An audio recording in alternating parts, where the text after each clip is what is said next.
What if every morning you opened your eyes and you weren't who you were yesterday?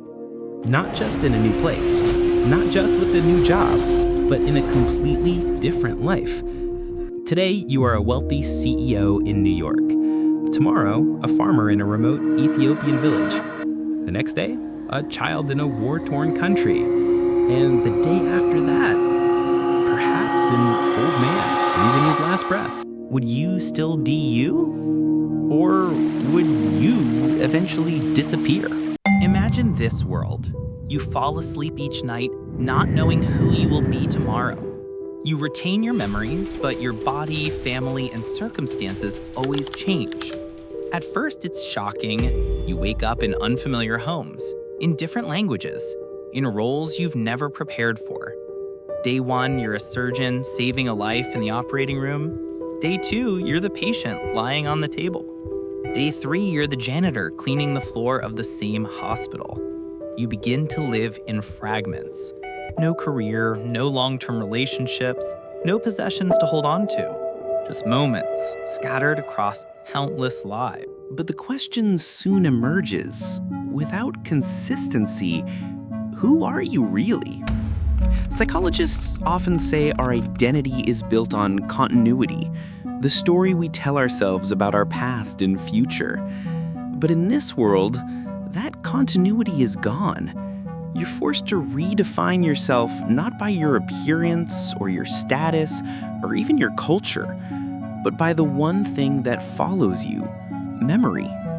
Yet even memory begins to feel fragile, because after living 1,000 different lives, how do you separate your true self from the selves you've borrowed? Would you develop extraordinary empathy, having lived as everyone? Or would you become detached, floating above humanity, unable to belong anywhere? And what about morality? If you wake up one day as a dictator and the next as their victim, how would you judge right and wrong? Now imagine you die, not in terror, just a simple, ordinary end, and you find yourself standing in a calm place that feels like both a blank sky and a familiar living room. There is no thunder, only a presence. Call it God, the universe, the witness, whatever name fits. You are dead. What happens now? I will send you back Send me where? as someone, as many, as all of them. What do you mean, all of them? Everything, everyone you have known and those you have never met. Every small life, every ordinary choice, every laugh, every hurt. So, if I was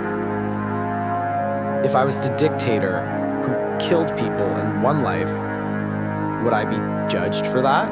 Am I him? You were him, and you are also the child who ran from the burning field.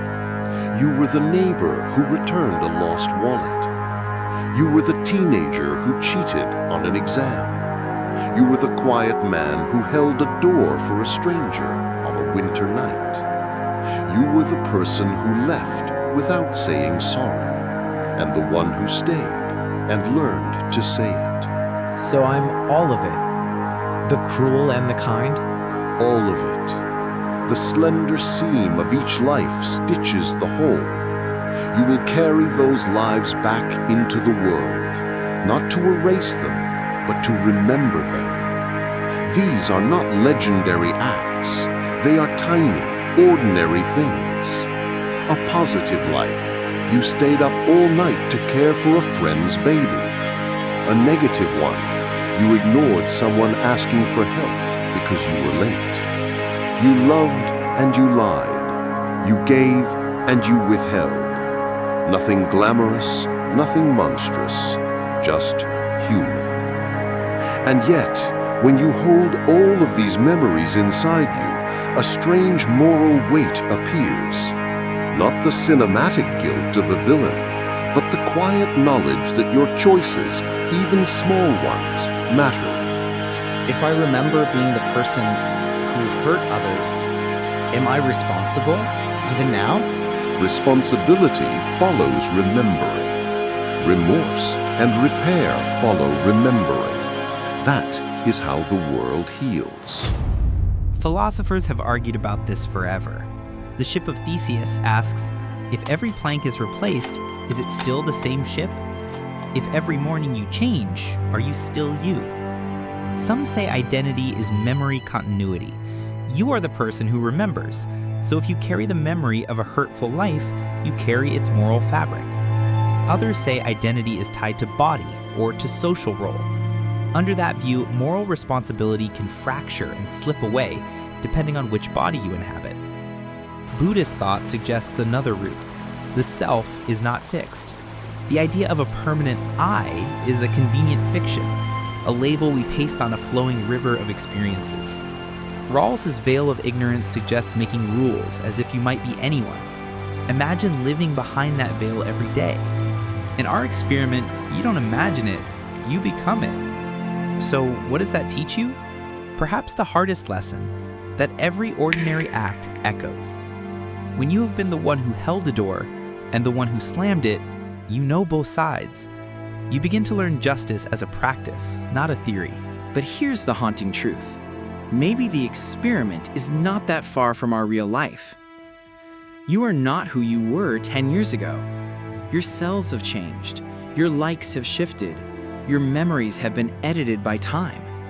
You wake up every morning as a slightly different person. The revelation from the meeting stays with you. You are everyone you have been, and in some ways, everyone you will be. That doesn't mean you are absolved or condemned without choice. It means the ledger is larger than one single life. So if tomorrow you woke up as someone else, would you notice the difference? Would you care? Or is the change already happening, quietly, every day? Maybe the point is not to escape judgment or to hide from responsibility. Maybe it is to practice being kind in the small things, to say sorry when you must, to give when you can, to hold on and to let go with equal humility.